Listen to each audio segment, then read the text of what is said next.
pa. Ang galing mo yung pwede mo tanggalin. Shit. Nag-ano yung preno ko? Nag-lock? Shit, umapoy yung preno. Nangyari nga ito mga choko nung Martes, papunta akong LTO. Diyan sa may banda ng Buendia, EDSA. Napansin ko na talaga na medyo makapit na yung preno. So, kahit dahil nasa gitna banda ako ng highway, hindi ako basta nakatabi. Pero naramdaman kong medyo makapit na talaga. Tumabi na ako. Kaya dito ko na napansin na umaapoy na pala yung preno ko. Yan, grabe yung nangyari dyan. Buti na lang may rider na nakasunod sa akin. May dala-dala siyang fire extinguisher. So, maraming salamat, idol talaga. Sana mapanood mo to sa Kambayani. Kasi kung hindi dahil sa'yo, wala. Mas malaki yung damage na nangyari sa motor. Maraming salamat talaga sa kahulog ng langit. Sa dami-dami ng riders sa kasunod ko, ikaw pa talaga na merong fire extinguisher. Ganun ka bait talaga yung Panginoon. Diba? Nag-lock yung preno. Igapang mo na lang muna. Walang ano rito, sir.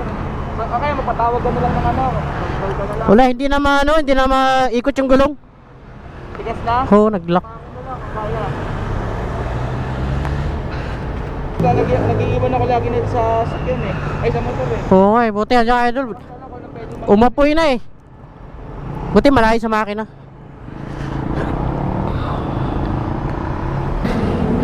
Kaya napakahalaga talaga yung may fire extinguisher ka. Oh my god. What happened to me, BMW? Kaya talaga pag di nagagamit, wala na. Glock na. Tawag tayong rescue. Buti na itabi ko pa. Hindi ako nasa gitna ng EDSA. Oh my gods. Ito madugo pag nasiraan ka big bike. Hindi mo kayang buhatin. Tawag tayong rescue, guys. Sa mga oras na to, nangingin ako ng tulong. Kaya nilapag ko yung helmet ko sa kalsada. Sana may makapansin sa akin riders. Pero ilan sa mga riders na nakita sa akin, sabi nila wala rin silang dalang tools.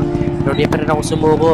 Alam ko may mamabait pa rin mga riders na may dalang tools at mapahiram tayo. Kaya dito naghihintay lang ako na sana may makapansin pa rin sa akin na nakalapag yung helmet ko. Ibig sabihin na nangailangan ako ng tulong. Sa ilang sandali lang, may rider na bumalik sa akin. Ito naka-joyride na jersey. Hindi ko nga natanong yung pangalan. Basta lang niya ako tinulungan at inabutan ako ng plies. Eh sabi ko pwede na yung plies para lang maluwagan ko yung tornilyo sa may foot brake para lang lumuwag ulit at maitulak ko. Hindi na talaga siya maitulak sa sobrang kapit na ng preno. Maya pa okay na yan. Naitutulak ko na siya dyan. Kaya naitabi ko na maayos yung motor.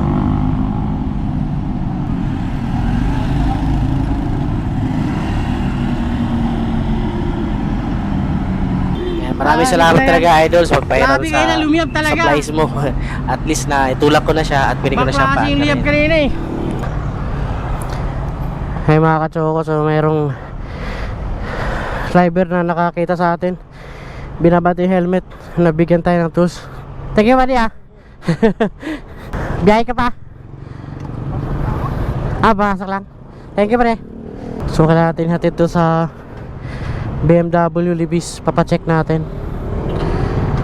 Alright, so kaya pa to. May unahan naman eh. Let's go. Itakbo na natin. Nung medyo lumamig na yung disc brake, kaya nawala na yung pagkakapit dun sa may rotor, kaya nakatakbo na ulit to. So wala muna tayong preno sa foot brake. Unahan man, malakas naman tong unahan. Meron tong personal mechanic, kaya doon natin dadali sa shop nya para mapalitan yung kailangan palitan dun sa na damage sa pagkasunog.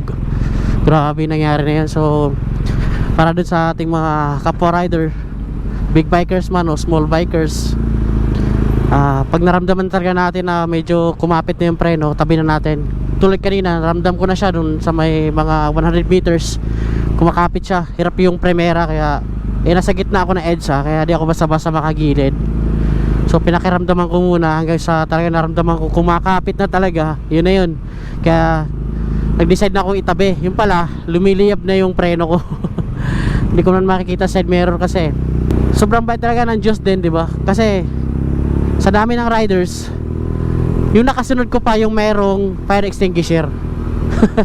Hindi ko nga na-on yung camera ko nung time na nangyari yon. Pero meron siyang video mismo yung merong fire extinguisher, yung kabro natin na nakasabay ko sa EDSA. Siya mismo yung naka-video na lumiliyab habang ina-sprayhan niya na fire extinguisher niya. So ngayon pa lang naisip ko na rin at saka nakuha ko rin yung idea na hindi lang porket kotse, basta motor, magdadala rin tayo ng fire extinguisher na maliit, di ba? O di ba kaya na solve agad yung ano, yung apoy. Sinusubukan ko ang dampiin ng kamay ko yung apoy, ayaw pa rin eh. So ang mahirap doon kung nasa makina, di ba? O paano lang ako sa makina? So wala tayong magagawa doon, di ba? Susunog talaga yung motor natin. At least kung may dala tayo fire extinguisher, maapula pa natin yung apoy at mabawasan yung malaking damage ng motor natin. So yun lang mga katsoko, naging aral natin. At yung pangalawang aral pa na ma-share ko sa inyo sa nangyari na to ay ugaliing i-check talaga yung kondisyon ng motor, kondisyon ng preno. Kasi itong talaga tong si BM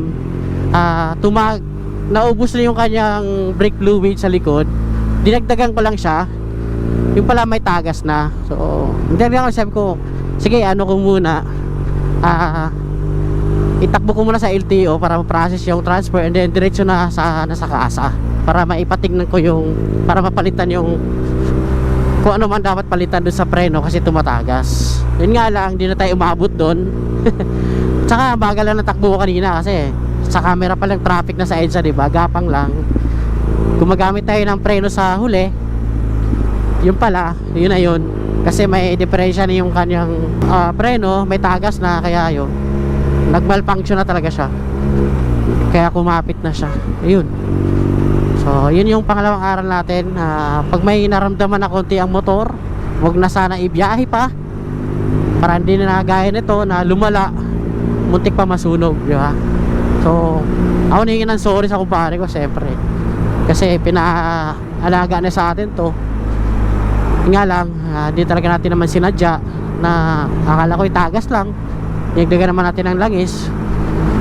Akala ko simpleng ganun lang, na kaya pang itakbo ng konti para sana idiretso na natin sa kasa, pero yun pala, bumigay na talaga. So although pinaka-importante, safe tayo, hindi tayo na trap doon sa EDSA sa gitna or nabangga tayo. Kasi kung nagkataon na hindi ko siya naitabi at biglang nag-lock yung kagaya nung pagtabi ko, biglang nag-lock na lang, ayaw na talaga tumakbo, so maaaring mabangga pa tayo sa likuran natin, diba? So sakto-sakto lang talaga pag gilid ko, nag-lock na yung preno. Okay, so yun lang mga katsoko. So maraming salamat. Sana ay may napulot tayong aral sa ating pagmamaneho araw-araw at maging safe tayo lagi sa ating pag-rides at pagdadrive. Okay, so ito lang. Peace.